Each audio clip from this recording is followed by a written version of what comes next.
Welcome back to Mentor Pam and a Van, the channel where I can you through what it's like to make that midlife transition into full-time van life at this time of life. If you were with me in the last couple of days, you would have seen videos of the packing and the decision making and the just getting down to the last wire and feeling like you're just in a crush. It was just exhausting when it was time to get on with the trip and get on the ferry and start heading east. Well, we did it. We got ourselves onto the other side of the Rockies, and we're now in Calgary and taking another overnight here because we're still tired. It takes a lot, it really does, and I think that's one of the things about making a decision the way that I have to be a full-time van lifer. There are many wonderful things about this decision and many trying and challenging things about this decision. I'm going to show you all of it, the highs and the lows. I'm not here just to show you all the beautiful things. There are many things that I'm learning as I go. Places to sleep, how to do grocery shopping, how to make sure I'm still maintaining my self-care, which by the way I've fallen off of big time, but we'll be getting back on and I'll show you some of that.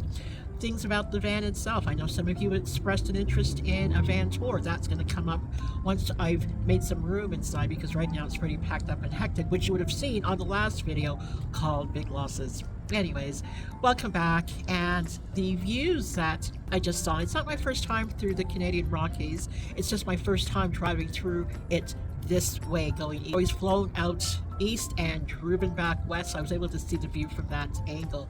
It's always a different perspective when you're going the other way. This is what I really want to show you.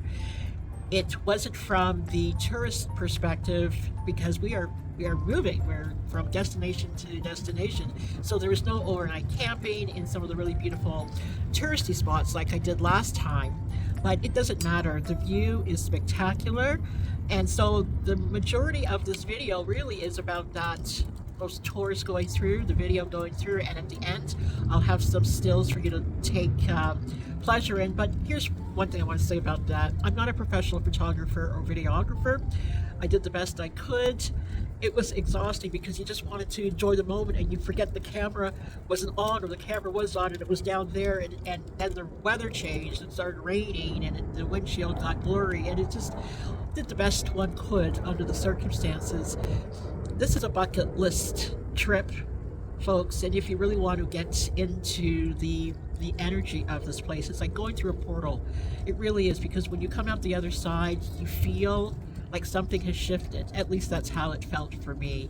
And I know a lot of people say there's a very spiritual thing about going through any mountainous region or lake-filled or ocean-filled region or forest-filled region. There's something about that space, and I think for those of you that have gone through, you understand exactly what I mean. So I just want to say, if you're new to my channel, enjoy and welcome to please subscribe and hit the notification button for all the interesting things still yet to come as we travel across the country.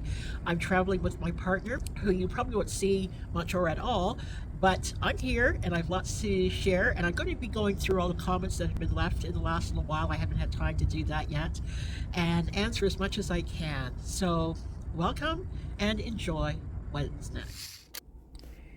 Now, like all van lifers have to do at some point on their journey, is to find a place to settle down for the evening. And we found this place using iOverlander. It's an app that you can pull up on your phone, and it'll tell you all the places that other RVers and campers stay for the evening. This one was just in the town of Pritchard, and it was okay. You know, nothing fancy, nothing elegant, and it had a great view. So thank you, Pritchard. Now it's onward. Now from this point forward, we are entering the Rocky Corridor. I started filming about the area around Rogers Pass, and that's when the weather started to turn. We started to get a lot of heavy rainfall going into this section, but it didn't take away from the majesty and the beauty of the moment. Like I said, folks, unless you're here to experience this firsthand, it's very difficult to capture the feeling of the moment. But what I'll do, I'll just every now and then pipe in with something to point out, but just take it all in. It's a beautiful moment.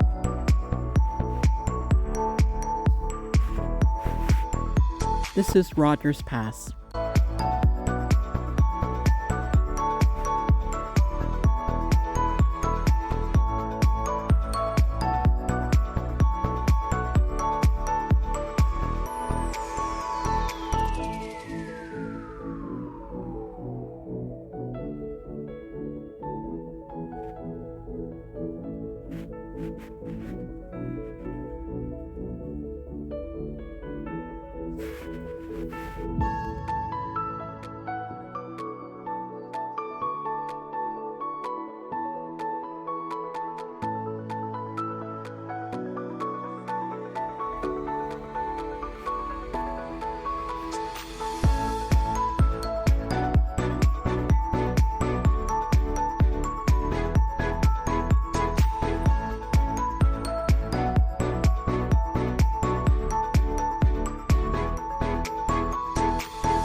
At times, it was just simply hard to believe the scenery you were looking at.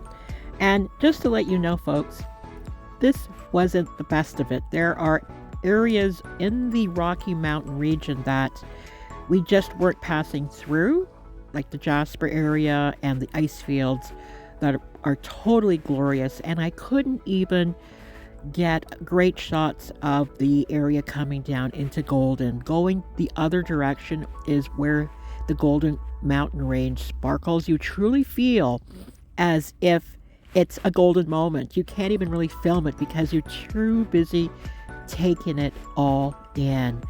It's like a gift that's given to you, a gift of the moment, a golden moment, if you will.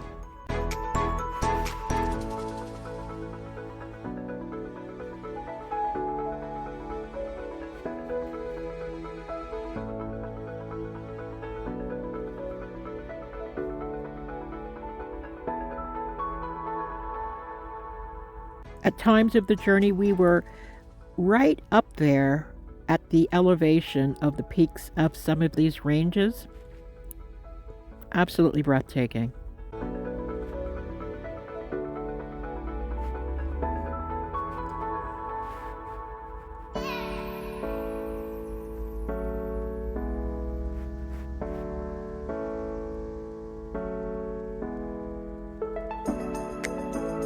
And around every corner, there was another surprise waiting.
You're right up there with the clouds at this point.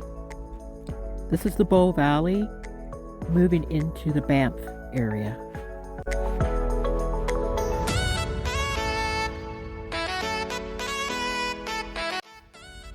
That looks like someone sleeping, doesn't it? Anyways, time for some stills. Thank you for watching.